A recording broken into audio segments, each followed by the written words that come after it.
Oye, ¿alguna vez nos hemos puesto a pensar, así en serio, de cuántas formas distintas se pueden acomodar los libros en un estante? O, algo más del día a día, ¿cuántas contraseñas seguras podemos crear? Ya sabes, con 8 caracteres, mezclando letras, números, símbolos. Aunque ni cuenta nos demos, la mente está, pues, coqueteando todo el tiempo con problemas de combinatoria. Fíjate que sí. Son preguntas sobre posibilidades, sobre arreglos, sobre configuraciones. Y esa es justo la médula del tema que vamos a desmenuzar hoy. No se trata de contar por contar, sino de entender la estructura de las posibilidades. Exacto. Y para esta exploración tenemos un material de origen fascinante. No es un artículo, no es un libro de divulgación. Es algo que revela, digamos, la arquitectura del conocimiento. El plan de estudios de la materia Análisis Combinatorio. Sí, del quinto semestre de la licenciatura en Matemáticas de la Universidad Abierta y a Distancia de México. Y la idea es usar este documento como un mapa. Nos va a guiar para entender no solo qué es el análisis combinatorio, sino por qué este mismo plan de estudios afirma que es una disciplina en pleno auge. Y lo más interesante, ¿cómo se construye paso a paso la mente de una persona experta en esto? Es como ver los planos de un, no sé, de un rascacielos intelectual. Me gusta la analogía. Ok, pues empecemos a desempacar esto. El documento arranca con una definición que, de entrada, te saca de la idea de que esto es solo contar ovejitas. Dice que estudia agrupaciones, colecciones, patrones, diseños, asignaciones, conexiones y configuraciones. O sea, esa lista ya te dice que el juego es mucho más grande. Totalmente, pero lo que me parece brillante es cómo el sílabo destila todo ese universo en 3 preguntas fundamentales. Es un proceso de razonamiento, no solo un cálculo. La primera pregunta, que es la base de todo, es sobre la existencia. Existencia. Sí. Siquiera es posible crear una agrupación con las características que estoy buscando. Claro, qué buen punto. Antes de preguntar cuántos hay, primero hay que saber si hay. A ver, un ejemplo rápido para que se entienda. Digamos que quiero armar un equipo de 3 personas para un proyecto de un grupo de 10. La pregunta de existencia es casi obvia. ¿Puedo hacerlo? Pues sí, claro. Exacto. En ese caso es trivial.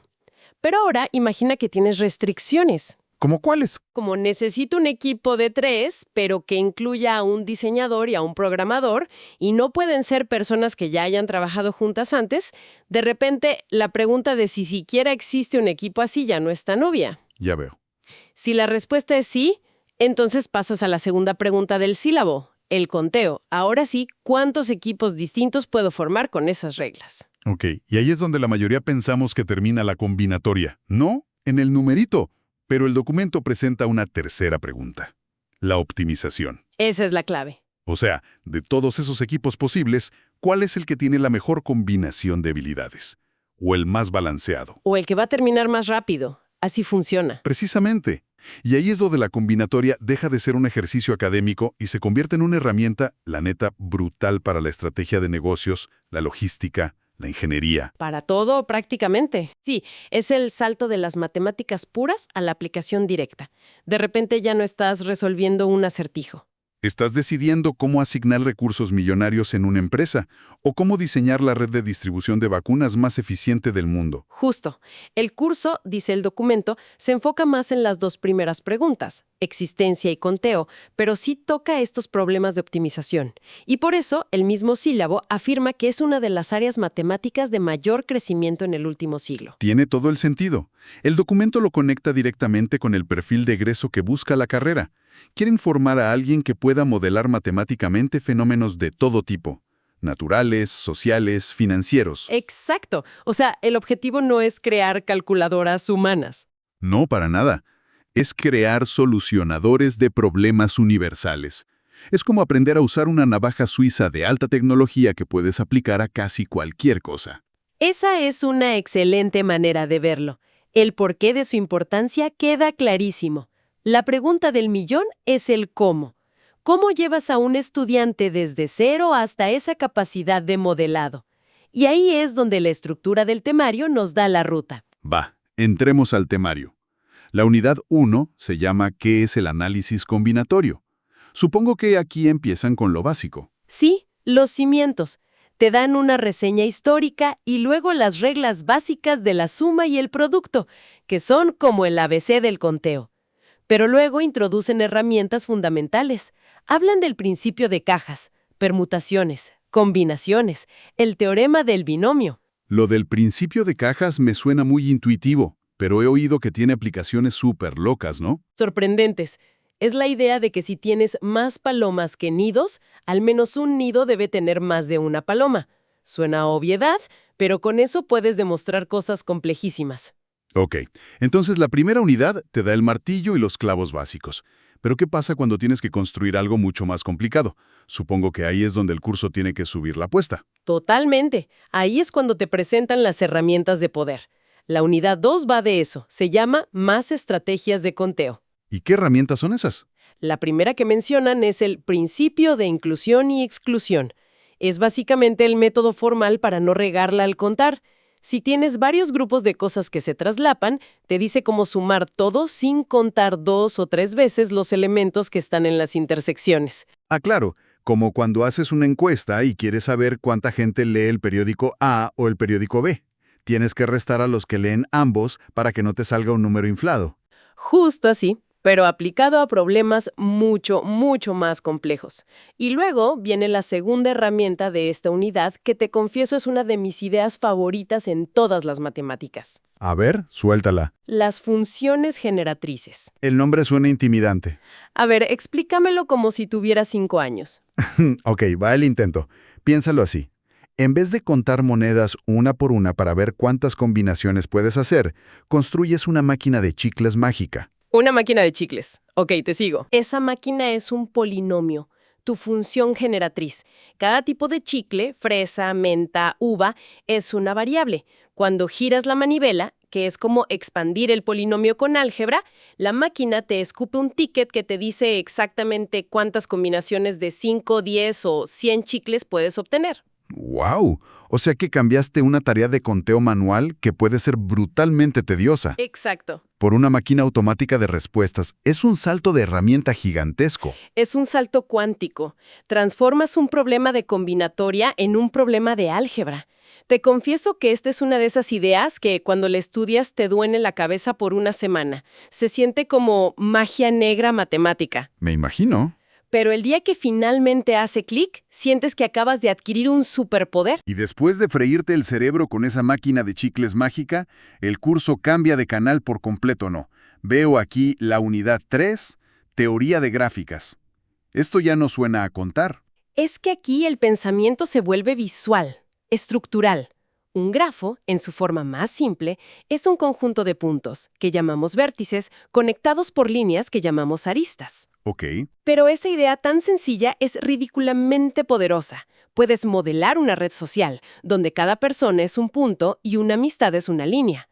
O una red de carreteras o las interacciones entre proteínas en una célula. Entiendo. Es una forma de dibujar las relaciones entre las cosas para poder estudiarlas. El temario dice que exploran conceptos como árboles, planaridad y coloración. Lo de la coloración me suena. Es un clásico. El problema original es el de colorear un mapa. ¿Cuál es el mínimo número de colores que necesitas para pintar cualquier mapa de forma que dos países que comparten frontera nunca tengan el mismo color? Y la respuesta es 4, ¿no? He oído de eso. La respuesta es 4. Y demostrarlo fue un dolor de cabeza por más de un siglo. ¿Pero ese es solo para mapas o tiene aplicaciones más modernas? Muchísimo más. Y aquí es donde ves el poder real. Piensa en programar los exámenes finales de una universidad. A ver. Cada materia es un país. Si 2 materias tienen estudiantes en común, son vecinas y no pueden tener su examen al mismo tiempo. Los colores son los bloques de horarios disponibles. Lunes a las 9, lunes a las 11, martes a las 9. Ah, ya te entendí. El problema de la coloración de grafos es encontrar el número mínimo de horarios que necesitas para que no haya ningún conflicto para ningún estudiante. Resolverlo bien le ahorra a una universidad una cantidad enorme de tiempo, recursos y quejas. Eso es optimización pura y dura. Impresionante. Ya tenemos el qué, el por qué y el cómo se estructura el contenido. Pero me falta una pieza clave del rompecabezas. ¿Cuál es el método?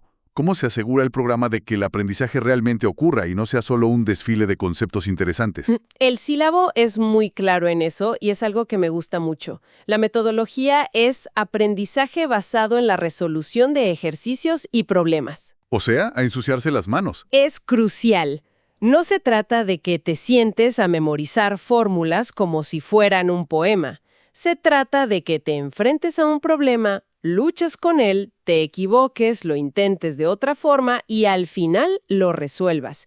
El verdadero aprendizaje está en esa batalla. Menciona también el uso de foros de discusión y tareas colaborativas. Eso me rompe un poco el estereotipo del matemático trabajando solo en un cuarto oscuro. Y es que ese estereotipo es cada vez más falso. La ciencia y las matemáticas modernas son increíblemente colaborativas, y eso se refleja en cómo evalúan. Ok, ¿cómo es la evaluación? Lo que me sorprende de la evaluación no son los números, es la historia que cuentan. ¿A qué te refieres? Veo los porcentajes. Tareas 30%, foros 10%, evidencias de aprendizaje 40%. Exacto, no te quedes en los números, mira la filosofía detrás. El 40% más grande son evidencias de aprendizaje, que son problemas complejos que integran todo, no es un examen de memoria. Luego le dan un 10% a la colaboración en foros, y aquí viene la joya de la corona. ¿Cuál es? Otro 10% es para una actividad de reflexión. Un momento, ¿una actividad de reflexión? ¿En una clase de matemáticas? ¿Qué significa eso? Significa que te piden hacer un ejercicio de metacognición. Te preguntan, ¿cómo resolviste esto? ¿Dónde te atoraste? ¿Qué estrategia usaste y por qué funcionó o no? ¿Qué harías diferente la próxima vez?